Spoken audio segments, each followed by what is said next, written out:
जी नमस्ते, मेरा नाम संदीप श्रेयार्थी है। मैं आचार्य संदीप आर्य दर्शनाचार्य जी का शिष्य हूँ और आर्योदय गुरुकुल सेक्टर 15 आर्य समाज में गुरुकुल संचालित हो रहा है। वहाँ पर मैं शिक्षा ग्रहण करवा भी रहा हूँ और आचार्य से पढ़ भी रहा हूँ। तो आज जो कार्यक्रम आयोजित किया गया है, क्या कार्यक्रम? आज का जो है हमारा कार्यक्रम है महर्षि दयानंद सरस्वती जी का जन्मोत्सव।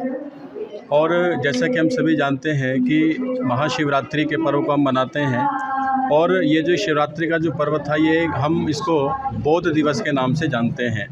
और वास्तव में बोध का मतलब होता है कि कुछ ज्ञान हो जाना, और उनकी ये कृपा रही कि इस बोध दिवस को हम मना पा रहे हैं क्योंकि उन्होंने हमें बोध कराया। स्वयं पहले सच्चे ईश्वर को जाना, माना, समझा और उसके पश्चात हमें फिर उसकी जानकारी प्रदान की। तो उन्होंने बहुत सारी तपस्याएं की, पता नहीं कितनी कितनी तपस्याएं उन्होंने की और किन किन स्थानों पर वो घूमे ज्ञान प्राप्त करने के लिए। तत्पश्चात उनको बोध हुआ कि वास्तव में सच्चा ईश्वर तो जो निराकार ईश्वर है वही है और उसी को हमें मानना, जानना, समझना चाहिए, उसी का हमें प्रचार प्रसार करना चाहिए। आज उनकी शिक्षाओं पर चलने की कितनी आवश्यकता है? आज उनकी शिक्षाओं पर चलने की कितनी आवश्यकता, ये प्रश्न आपका अच्छा है। मैं इस पर एक समाधान ये दूंगा कि इन्हीं की शिक्षाओं पर चलना सार्थक है जीवन, अन्यथा जीवन व्यर्थ है। और हम चल भी रहे हैं, कहीं ना कहीं हमारा वो जुड़ाव है।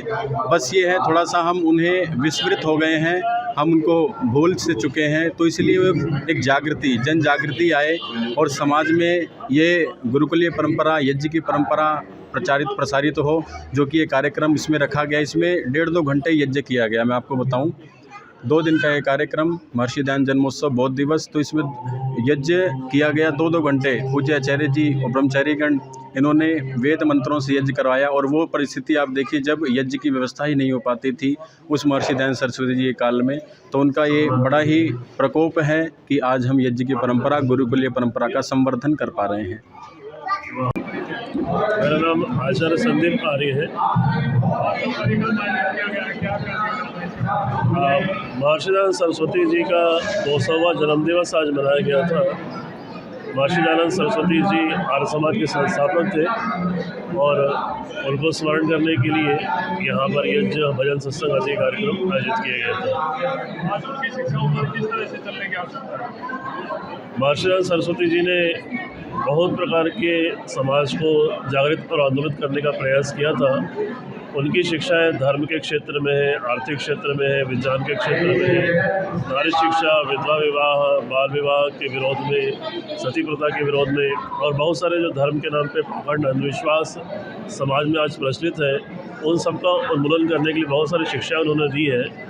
महर्षि दयानंद को पढ़ करके हम यह समझ सकते हैं कि हमारी भारतीय संस्कृति की परंपरा क्या रही है और उनको पढ़ करके हमें बहुत सारी जागृति अनेक विषयों में मिल सकती है। तो उनको जानने पढ़ने की बहुत आवश्यकता है। उनकी शिक्षाओं का अनुकरण करके हम अपने स्वदेशीय जागरण को पैदा कर सकते हैं और एक संस्कार की जो परंपरा है वो समाज के अंदर हम डाल सकते हैं। आज का समाज लगातार घटता जा रहा है, तो अपना सनातन लगातार कम होता जा रहा है, तो इसको क्या करें? समाज के परिवर्तन का बहुत बड़ा कारण शिक्षा का ह्रास है, क्योंकि समाज का एक बुनियाद जो होता है शिक्षा होती है।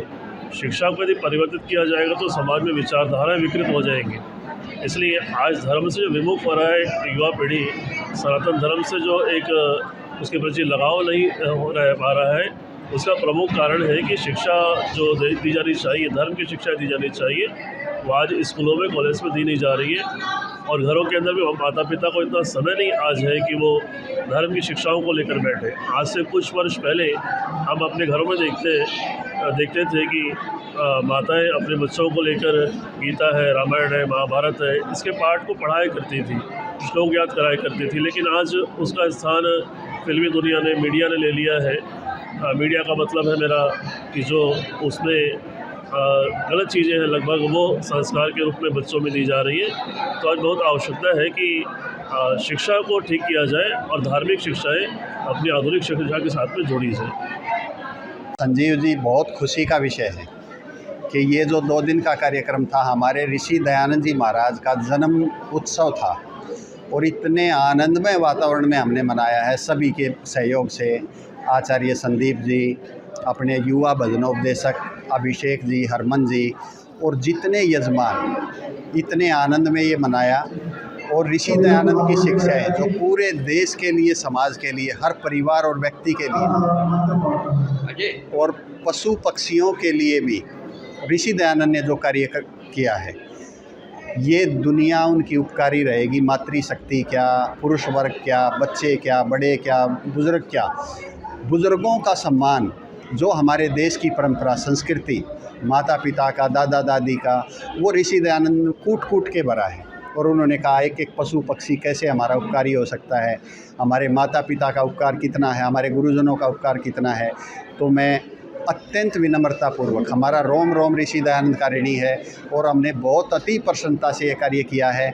और आपका भी बहुत धन्यवाद है कि आप अपने चैनल पे हम जैसे व्यक्तियों को भी आगे ले आते हो। तो मैं आज के समाज को देखते हुए जो समाज लगातार भटक रहा है, तो स्वामी जी की शिक्षाओं पर चलने की कितनी आवश्यकता है? बहुत ज़्यादा आवश्यकता है। मैं कहता हूँ 10 साल तक बच्चे को पेट में ही 3 संस्कार हो जाते हैं और 5-7 साल और उसको शिक्षा दे दो, आगे वो पूरी धरती पे कहीं भी घूमे, कहीं समस्या ही नहीं आएगी। वो संस्कारित रहेगा, माता पिता की सेवा करेगा, समाज का काम करेगा, आगे से बढ़ के काम करेगा, उसका मन बुद्धि शुद्ध होगा। ऋषि दयानंद का तो यूँ मान लो जीवन जीने का एक ढंग है, वेदों के अनुकूल। परमपिता परमात्मा की कृपा हम सब पर बनी रहेगी। तो ये मैं आज ऋषि दयानंद जी के जन्मदिन पे आपको बधाई, पूरे राष्ट्र को, पूरे दुनिया को बधाई देना चाहता हूँ कि सब इसको आनंद से मनाएं। आपका नाम और परिचय? मेरा नाम रविंद्र कुमार है और मैं यहाँ पे प्रधान सेवक का कार्य कर रहा हूँ। तो